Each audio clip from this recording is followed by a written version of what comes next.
I'm 63. My son visits once a year, and he calls it being there for me.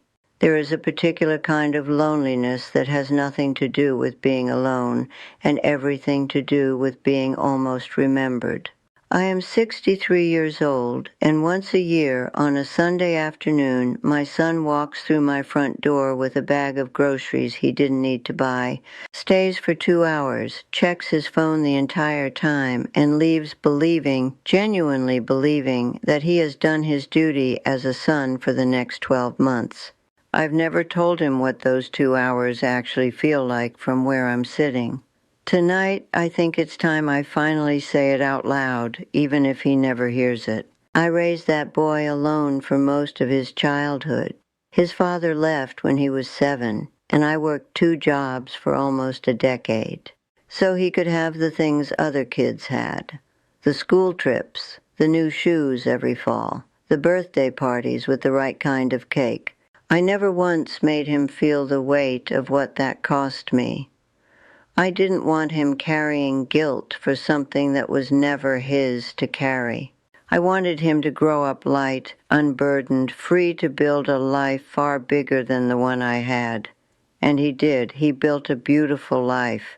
A wife he loves, 2 kids who barely know my name, a career that by every reasonable measure makes me proud. But somewhere in the building of that life, I became a single-line item on his calendar, an annual obligation, scheduled the way you'd schedule a dentist appointment or a car inspection. Once a year, 2 hours, groceries he bought because guilt told him to, not because he asked me what I actually needed. Nobody talks about this particular kind of grief, because on paper it doesn't look like grief at all. My son is alive. He is healthy. He calls sometimes briefly, usually when he needs something. My opinion on a recipe his grandmother used to make, or whether I still have his childhood report cards in a box somewhere. From the outside, I have a son who is in my life. Nobody would look at our relationship and call it neglect. But I know what neglect feels like from the inside because I have been quietly living inside it for almost 6 years now. I remember the exact moment I understood what those visits had actually become. It was last spring. He sat across from me at my kitchen table scrolling through something on his phone, half listening as I told him about a health scare I'd had 2 months earlier. A scare I had gone through completely alone because I hadn't wanted to bother him with it. He nodded at the right moments. He said, "That's good, Mom," when I told him the test results came back clear. And then he looked at his watch and said he had to get going because the kids had soccer practice. I sat at that table for a long time after he left, looking at the chair he'd just been sitting in, and I felt something I hadn't let myself feel in years. Not anger, something quieter and heavier than anger. I felt like a task he had successfully completed, like I had been checked off a list. This is the part nobody warns you about when your children grow up and build their own lives.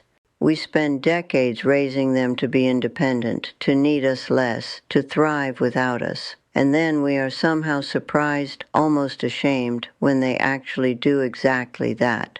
We call it success when they pull away. We're not supposed to admit that success can feel like abandonment wearing a more acceptable name. I started noticing the pattern in other women my age, too.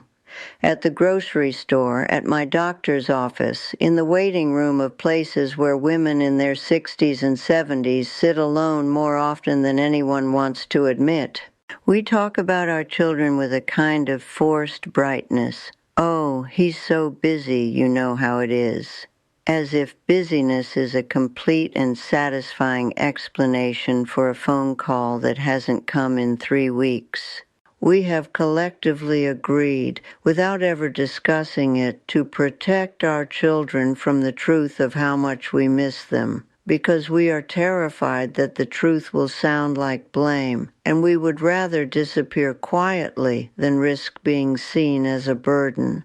I spent years protecting my son from feeling guilty, and in doing that so thoroughly, so successfully, I think I taught him that my needs were optional, that I would always be fine because I had always said I was fine every single time he asked, even when I wasn't. The night after that spring visit, I sat alone in my living room, and I finally let myself ask a question I had avoided for years. What if my son's distance isn't entirely his fault? What if I built it slowly, brick by brick, every time I said, "Don't worry about me," when I actually needed him to worry about me, just a little, just enough to call more than once a year? That question sat heavy in my chest for weeks. It is an uncomfortable thing at 63 to realize that your own self-sacrifice may have taught the people you love the exact wrong lesson.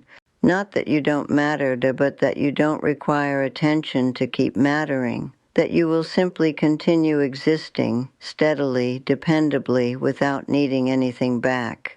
I decided finally to do something different. The next time he called, I didn't say I was fine when I wasn't. I told him plainly that I had been lonely, that a phone call once a month would mean more to me than he probably realized. I kept my voice calm. I didn't cry. I didn't accuse him of anything. I simply told him the truth out loud for the first time in years. There was a long silence on the other end of the phone, and then he said something I will remember for the rest of my life. He said, "Mom, I didn't know. You always seem so okay." I always seem so okay. 6 words that explained almost everything. I am not going to tell you that one phone call fixed years of distance. It didn't. He still gets busy.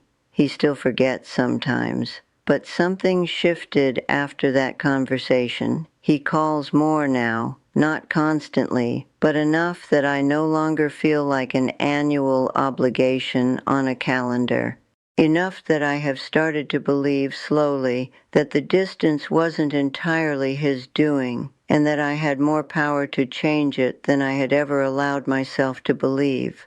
If you are a parent sitting somewhere right now, quietly counting the weeks since your child last called, measuring your worth by how often you are remembered, I want you to hear something clearly. Your children are not cruel for building lives that don't constantly orbit around you. That is, in many ways, exactly what we raised them to do. But you are also allowed to need them. You are allowed to say out loud that fine was never actually true. Silence does not protect your children from guilt. It simply protects them from the truth of how much you're carrying alone. And that protection often costs you far more than it ever saves them. Being there for someone is not the same as visiting them once a year and calling it enough. And you are allowed to say that gently, honestly, before the distance becomes permanent in ways neither of you intended. If something here stayed with you tonight, if it named something you have been quietly carrying about the people you raised and the silence that grew between you, there is more of this here, waiting for you. New stories every single week about the life that comes after the one you planned. I am glad, truly glad, that you found this space.